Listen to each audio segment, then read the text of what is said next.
اگر تم کو اس کتاب میں جو ہم نے اپنے بندے پر نازل فرمائی ہے کچھ شک ہو تو اسی طرح کی ایک صورت تم بھی بنا لاؤ اور اللہ کے سوا جو تمہارے مددگار ہوں ان کو بھی بنا لو اگر تم سچے ہو۔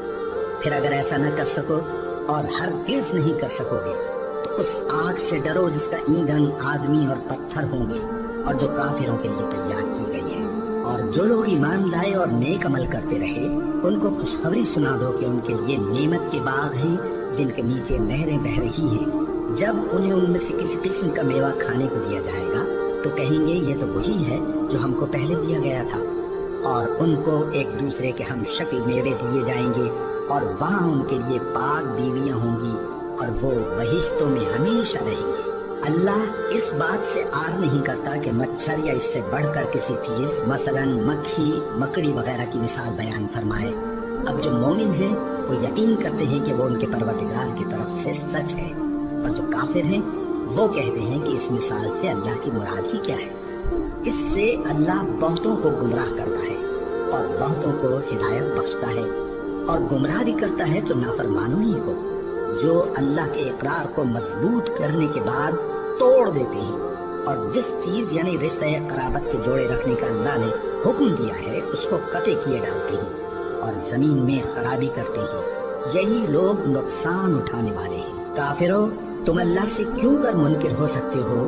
جس حال میں کہ تم بے جان تھے تو اس نے تم کو جان بخشی، پھر وہی تم کو مارتا ہے، پھر وہی تم کو زندہ کرے گا، پھر تم اسی کی طرف لوٹائے جاؤ گے۔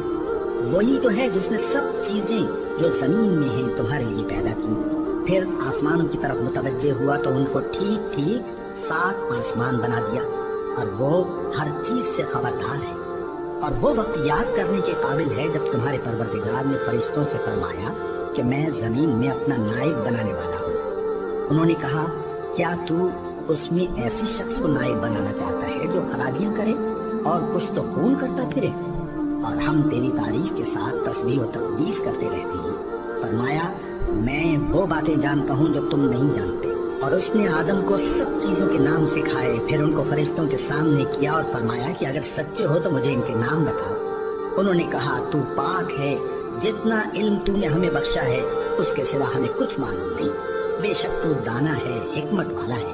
تب اللہ نے آدم کو حکم دیا کہ آدم، تم ان کو ان چیزوں کے نام بتاؤ۔ سو جب انہوں نے ان کو ان کے نام بتائے تو فرشتوں سے فرمایا، کیا میں نے تم سے نہیں کہا تھا کہ میں آسمانوں اور زمین کی سب پوشیدہ باتیں جانتا ہوں، اور جو تم ظاہر کرتے ہو اور جو پوشیدہ کرتے ہو سب مجھ کو معلوم ہے۔ اور جب ہم نے فرشتوں کو حکم دیا کہ آدم کے آگے سجدہ کرو تو وہ سب سجدے میں گر پڑے، مگر شیطان نے انکار کیا اور غرور میں آ کر کافر بن گیا۔ اور ہم نے کہا کہ اے آدم، تم اور تمہاری بیوی بہشت میں رہو اور جہاں سے چاہو بے روک ٹوک کھاؤ پیو، لیکن اس درخت کے پاس نہ جانا، نہیں تو ظالموں میں ہو جاؤ گے۔ پھر شیطان نے دونوں کو اس درخت کے بارے میں پھسلا دیا اور جس عیش و نشاط میں تھے اس سے ان کو نکلوا دیا۔ تب ہم نے حکم دیا کہ بہشت بری سے چلے جاؤ، تم ایک دوسرے کے دشمن ہو، اور تمہارے لیے زمین میں ایک وقت تک ٹھکانہ اور معاش مقرر کر دیا گیا ہے۔ پھر آدم نے اپنے پروردگار سے کچھ کلمات سیکھے اور معافی مانگی تو اس نے ان کا قصور معاف کر دیا۔ بے شک وہ معاف کرنے والا ہے، بڑا مہربان ہے۔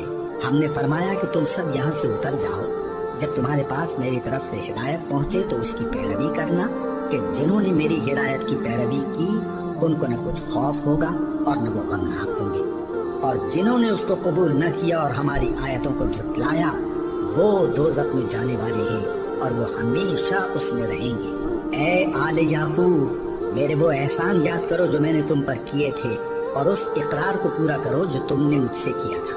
میں اس اقرار کو پورا کروں گا جو میں نے تم سے کیا تھا، اور مجھی سے ڈرتے رہو۔ اور جو کتاب میں نے اپنے رسول محمد صلی اللہ علیہ وآلہ وسلم پر نازل کی ہے، جو تمہاری کتاب یعنی تورات کو سچا کہتی ہے، اس پر ایمان لاؤ اور اس سے منکر اول نہ بنو، اور میری آیتوں میں تحریف کر کے ان کے بدلے تھوڑی سی قیمت یعنی دنیاوی منفعت نہ حاصل کرو، اور مجھی سے خوف رکھو، اور حق کو باطل کے ساتھ نہ ملاؤ، اور سچی بات کو جان بوجھ کر نہ چھپاؤ، اور نماز پڑھا کرو اور زکوٰۃ دیا کرو، اور اللہ کے آگے جھکنے والوں کے ساتھ جھکا کرو۔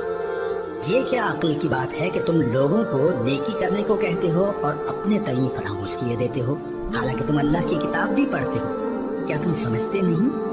اور رنج و تکلیف میں صبر اور نماز سے مدد لیا کرو، اور بے شک نماز گراں ہے مگر ان لوگوں پر گراں نہیں جو عجز کرنے والے ہیں، جو یقین کیے ہوئے ہیں کہ وہ اپنے پروردگار سے ملنے والے ہیں اور اس کی طرف لوٹ کر جانے والے ہیں۔